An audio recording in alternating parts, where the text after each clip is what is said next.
ಕಳೆದ ವಾರ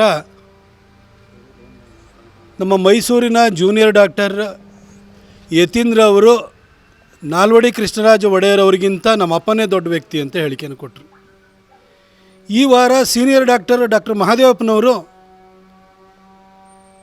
ಮಹಾರಾಜರು ತಮ್ಮ ಮನೆ ಮಂದಿಯ ಒಡವೆಯನ್ನೆಲ್ಲ ಅಡವಿಟ್ಟು ನಿರ್ಮಾಣ ಮಾಡಿದಂತಹ ಕನ್ನಂಬಾಡಿ ಕಟ್ಟೆಗೆ ಅಡಿಗಲ್ಲು ಇಟ್ಟವನೇ ಟಿಪ್ಪು ಸುಲ್ತಾನ್ ಅಂತ ಹೇಳಿಕೆಯನ್ನು ಕೊಟ್ಟಿದ್ದಾರೆ. ಜೂನಿಯರ್ ಡಾಕ್ಟ್ರು ಹೊಸ ಇತಿಹಾಸವನ್ನು ಬರಲಿಕ್ಕೆ ಹೊರಟಿದ್ರೆ, ಸೀನಿಯರ್ ಡಾಕ್ಟ್ರು ಈಗ ಆಲ್ರೆಡಿ ನಿರ್ಮಾಣವಾಗಿರುವಂಥ ರಚಿಸಲಾಗಿರುವಂಥ ಇತಿಹಾಸವನ್ನು ತಿರುಚಲಿಕ್ಕೆ ಹೊರಟಿದ್ದಾರೆ.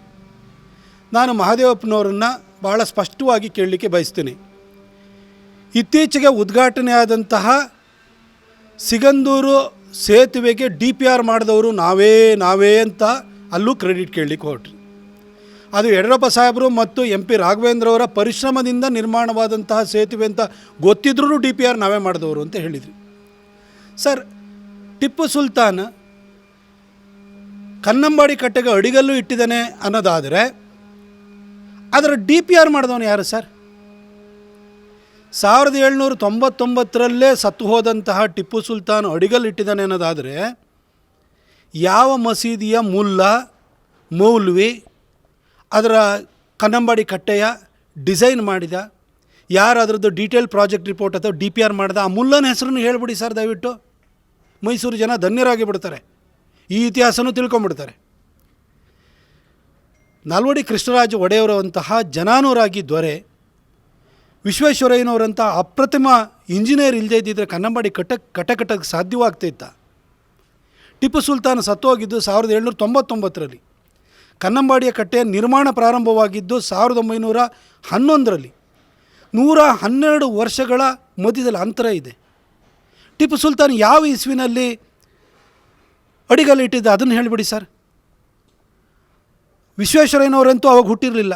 ಹಾಗಾಗಿ ಅದ್ರ ಡಿಸೈನನ್ನು DPRನ ಯಾರು ಮಾಡಿರಬೇಕಲ್ಲ, ಆ ಮೌಲ್ವಿ ಹೆಸರನ್ನು ಹೇಳಿಬಿಡಿ ಸರ್. ಸರ್, ದಲಿತ ಸಮಾಜಕ್ಕೆ ಮೀಸಲಾತಿಯನ್ನು ಕೊಟ್ಟು ದೇಶಕ್ಕೆ ಮೇಲ್ಪಂಕ್ತಿಯಾಗಿದ್ದಂಥವರು ನಾಲ್ವಡಿ ಕೃಷ್ಣರಾಜ ಒಡೆಯರವರು. ಬಾಬಾ ಸಾಹೇಬರು ಸಂವಿಧಾನ ಬರೆಯೋದಕ್ಕಿಂತ ಮೊದಲೇ ಮೀಸಲಾತಿಯನ್ನು ತಂದಂಥವ್ರು ಅವರು. ಅಂತಹ ಒಬ್ಬ ದೊರೆಯ ಕೊಡುಗೆಯನ್ನು ಬೇರೆ ಯಾರಿಗೋ ಅರ್ಪಣೆಯನ್ನು ಮಾಡಲಿಕ್ಕೆ ನೀವು ಹೊರಟಿದ್ದೀರಲ್ಲ.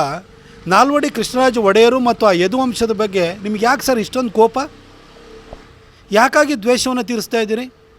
ನಾಲ್ವಡಿಯವರು ಮತ್ತು ವಿಶ್ವೇಶ್ವರಯ್ಯನವರು ಇಲ್ಲ ಅಂದಿದ್ದರೆ ಆ ಕನ್ನಂಬಾಡಿ ಕಟ್ಟೆ ಕಟ್ಟಲಿಕ್ಕಾದ್ರೂ ಸಾಧ್ಯವಾಗ್ತಾ ಇತ್ತ?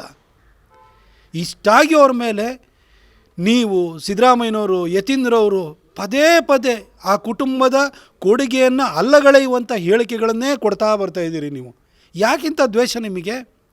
ಮೈಸೂರು ಸಂಸ್ಥಾನವನ್ನು ಬಹಳ ಬೆಳಗಿದಂತಹ ಕುಟುಂಬದ ಬಗ್ಗೆ ಯಾಕೆ ಈ ಥರ ಒಂದು ದ್ವೇಷವನ್ನು ಮತ್ಸರವನ್ನು ಇಟ್ಕೊಂಡಿದ್ದೀರಿ ನೀವು ಸರ್? ಸರ್, ಇವತ್ತು ಗಜಪಯಣ ಆರಂಭ ಆಗ್ತಾಯಿದೆ. ದಯವಿಟ್ಟು ಗಜಪಯಣ ಮತ್ತು ಈ ಒಂದು ದಸರಾವನ್ನು ಆರಂಭ ಮಾಡಿದ್ದು ಟಿಪ್ಪು ಸುಲ್ತಾನ್ ಅಂತ ಹೇಳಿಬಿಡಿ. ಮೈಸೂರು ಜನ ಕೃತಾರ್ಥರಾಗಿ ಬಿಡ್ತಾರೆ, ಧನ್ಯರಾಗಿ ಬಿಡ್ತಾರೆ. ಆ ಇತಿಹಾಸವನ್ನು ನಾವು ಕೇಳ್ಕೊಂಬಿಡೋಣ ಸರ್. ದಯವಿಟ್ಟು ಅದನ್ನ ಹೇಳಿ.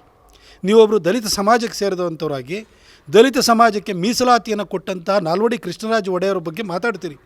ಆದರೆ ಅದೇ ದಲಿತ ಸಮಾಜಕ್ಕೆ ಮೀಸಲಿಟ್ಟಿರುವಂತಹ SCP TSP ಫಂಡನ್ನು 24,000 ಕೋಟಿ ರೂಪಾಯಿನ ಈ ಗ್ಯಾರಂಟಿ ಸ್ಕೀಮ್ಗಳಿಗೋಸ್ಕರವಾಗಿ ಗಾಳಿಯಲ್ಲಿ ತೂರ್ತಾ ಇರುವಂತಹ ಸಿದ್ದರಾಮಯ್ಯನವ್ರ ಬಗ್ಗೆ ಒಂದು ದಿನವೂ ಮಾತಾಡಲಿಲ್ಲ. ದಲಿತ ಸಮಾಜಕ್ಕೆ ಸೇರಬೇಕಾದಂಥ ಫಂಡನ್ನು ಮಿಸ್ಯೂಸ್ ಆಗ್ತಿದೆ ಅಂತ ಒಂದಿನ ಮಾತಾಡಲಿಲ್ಲ.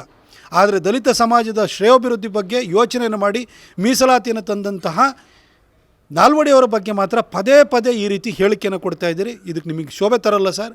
ನೀವೊಬ್ಬರು ಜ್ಞಾನಿಗಳು, ನೀವು ಯಾರೋ ಅನ್ಪಡ್ ಪಾಲಿಟಿಷಿಯನ್ ಅಲ್ಲ. ನೀವು ತಿಳಿದಂಥವರು, ಮೇಧಾವಿಗಳಿದ್ದೀರಿ. ನಿಮಗೆ ಸಮಾಜ ನಿಮಗೆ ಗೌರವವನ್ನು ಕೊಡುತ್ತೆ. ಆದರೆ ಸಮಾಜ ಪ್ರೀತಿಸುವಂಥ, ಗೌರವಿಸುವಂಥ, ಆರಾಧಿಸುವಂತಹ ನಾಲ್ವಡಿಯವರ ಬಗ್ಗೆ ಈ ಥರ ಅಪದ್ಧದ ಮಾತುಗಳನ್ನು ಆಡಿದರೆ ಖಂಡಿತ ಜನ ನಿಮ್ಮ ಬಗ್ಗೆ ಅಪನಂಬಿಕೆಯನ್ನು ಬೆಳೆಸ್ಕೊಳ್ತಾರೆ. ಅಲ್ಪಸಂಖ್ಯಾತರ ಓಲೈಕೆ ಅದನ್ನು ಮಾಡೋದಕ್ಕೆ ಟಿಪ್ಪು ಜಯಂತಿಯನ್ನು ಆರಂಭ ಮಾಡಿ ಆಯಿತು. ಅವ್ರ ಪರವಾಗಿ ಹೇಳಿಕೆಯನ್ನು ಕೊಡ್ತಾನೇ ಇದ್ದಾರೆ ಸಿದ್ದರಾಮಯ್ಯನವರು. ಅವ್ರ ಮತಗಳು ಅಯಾಚಿತವಾಗಿ ಇವ್ರಿಗೆ ಬರ್ತಾನೇ ಇದ್ದಾವೆ. ಇಷ್ಟಾಗಿಯೂ ಕೂಡ ಈ ರೀತಿ ಹೇಳಿಕೆಯನ್ನು ಕೊಡ್ತಾ ಇದ್ದಾರೆ ಅಂತಂದರೆ ಇದು ಅಲ್ಪಸಂಖ್ಯಾತರ ಓಲೈಕೆ ಮಾತ್ರ ಅಲ್ಲ, ಇದು ನಮ್ಮ ಯದುವಂಶದ ಬಗ್ಗೆ ಸಿದ್ದರಾಮಯ್ಯನವರು ಮತ್ತು ಅವರ ಕ್ಯಾಬಿನೆಟ್ ಕೊಲೀಗ್ಸಿಗಿರುವಂತಹ ದ್ವೇಷ ಮತ್ಸರದ ದ್ಯೋತಕವಾಗಿದೆ ಇದು.